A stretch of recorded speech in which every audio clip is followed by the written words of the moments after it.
Est-ce que toi, tu travailles avec des syndics de copropriété, des agences IMO, des assurances? Est-ce qu'il y a ce type d'entité qui t'amène du Oui, travail? bien sûr, avec les syndics, agences immobilières, ça peut arriver des assurances aussi. Ouais. Les cordonniers quand même. Ouais, les cordonniers. Faut pas les sous-estimer, avec beaucoup de cordonniers.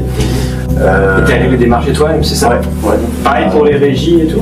Aussi, oui. Bon, des fois, ça peut être même par le biais d'un cordonnier qui travaille avec eux, qui préfère que je sois en première ligne directement à être sollicité quand il y a une intervention urgente ou quoi. Donc c'est quelque chose qui gère pas directement.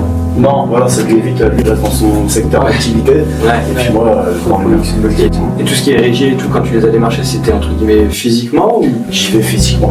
J'y vais physiquement sur un au culot quoi. Ah, au culot. Ouais, c'est ce qu'il y a toujours. Je peux me garder dans une rue, je vois une petite agence, ça marche partout.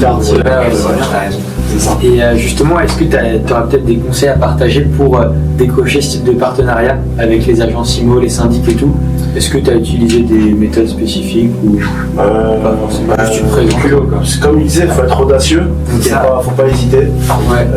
Il n'y a pas de route à essayer. Ok. Donc du coup, Et la masse un peu ou pas? Est-ce que tu t'es pris beaucoup de vent un peu ou pas? Honnêtement, franchement, en présentant bien et tout.